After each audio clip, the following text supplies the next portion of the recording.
When people talk about growing massive legs and leg muscles, they often just talk about the quads, which sit on the front side of this bone, and the hamstrings, which sit on the back side of this bone. Maybe some people talk about glutes, but when people look at the legs, they really only talk about the sort of extenders and the curling muscles.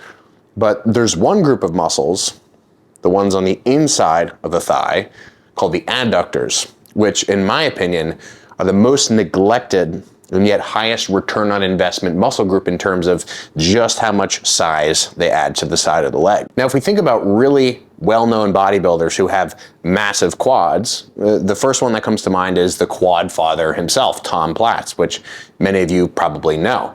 But if you actually look at Tom's legs, especially from the front, what you see is, yeah, massive quads, no doubt about it, amazing development relative to, pretty much everyone else on planet Earth for all of history. But if you look at his adductors and you look at just the raw size of his adductors, right, those guys add just as much size and specifically width to the legs as the quads do. So today we're going to talk about the adductors anatomy and their function in really two sections. One is just, hey, what do they do from a muscle function perspective? What do they look like? And then how do we train them, right? So what are the motions that we can do? And I'm going to give you two primary exercises that I would recommend to train the adductors that are simply hard to beat. Now, in total, there are four major adductors. We have the adductor magnus, which is the biggest of them all, which we'll talk about in a second. It also plays a bunch of other roles. It doesn't just bring the leg inward.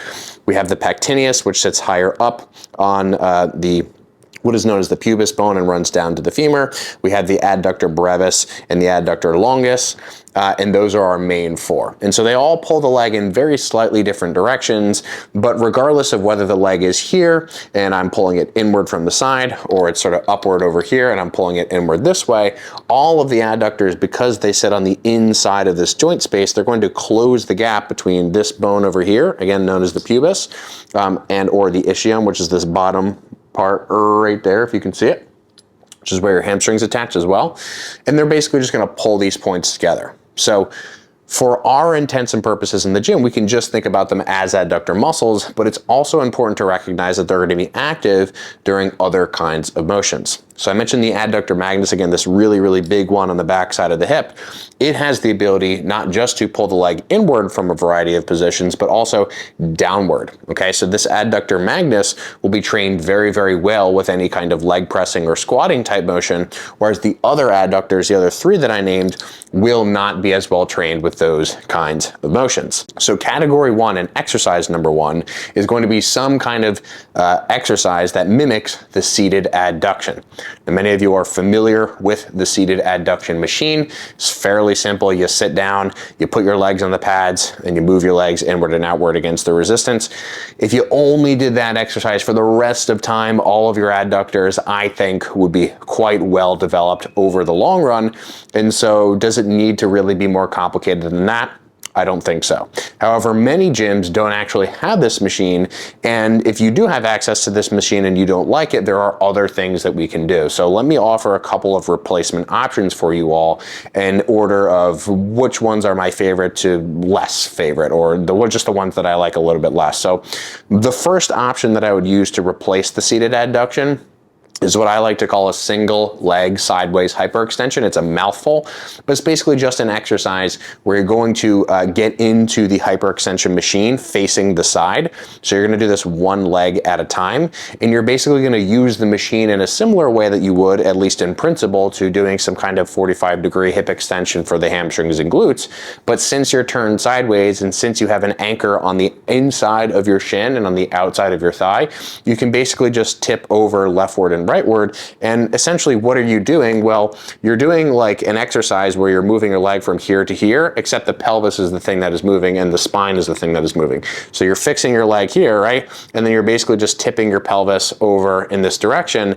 And look what you're doing. Well, you're opening this gap here and then you're closing this gap. And that's really ultimately the formula we need for training the adductors, right? Open that gap, close that gap against the appropriate resistance. So that's my kind of number one replacement. You can also do this just sort of standing in free space, just grabbing onto something with a free weight. I don't prefer that as much. It's a little bit more cumbersome. a little bit trickier to load into balance, but if you don't have the hyperextension option, that is a good alternative.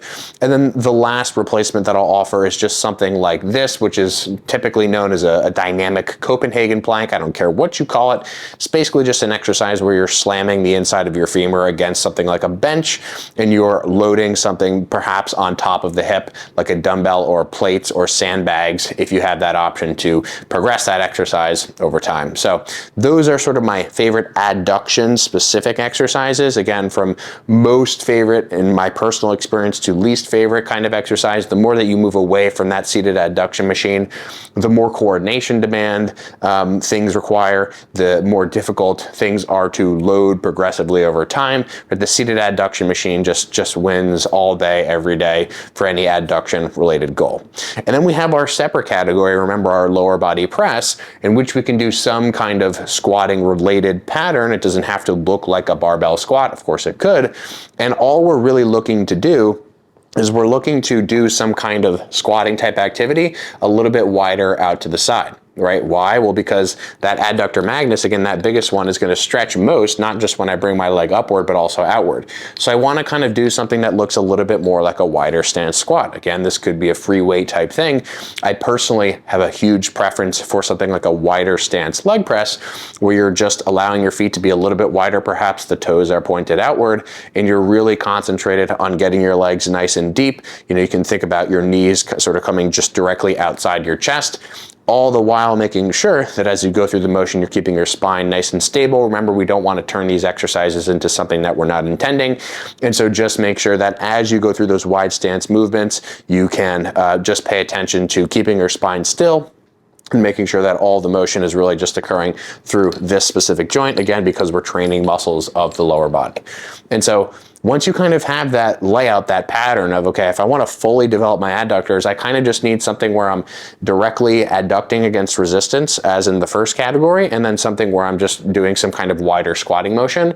And what you could even do, again, if adductors are a super high priority of yours, your inner thighs are lacking, or you perceive them to be lacking relative to the rest of your legs, what you could do, and what I've done with people before, is I'll actually start off with the seated adduction machine, and I'll go right into some kind of wider stance lower body press, again, like a leg press, like a hack squat, like a free weight squat. And having done the seated adduction prior to the squat makes it so that your adductor tissues they're already operating under a little bit of fatigue, so it's much easier to make them the rate limiter with lower loads, so that you don't have to fatigue, other muscles as much. For example, like your spine and your spine extensors if you're doing something like a barbell squat, or perhaps your quads and your glutes if you're doing something like a leg press, right? You can be much more certain that you're going to just fatigue those inner thighs if you actually pair both categories of motion. Now, obviously that would be a little bit tricky if you're doing the single leg variations, but if you have the time, the space, and the convenience, it's a great idea to do that seated adduction, even if it's not as a superset, just right before the squats, so that you can really make sure that you're frying out those inner thighs on your leg day, if, again, those adductors and growing those adductors are a big goal of yours. If you enjoyed this video and you were wondering where I was getting all of those videos that I was displaying along the course of the video, all those videos are from my exercise library directly, which is actually currently at the time of this video on sale for the holiday season. You can save 70% on the exercise library. This is the biggest deal I've ever run on it. So click the link in the description below if you want to take all the guesswork out of lifting. Happy holidays, everyone.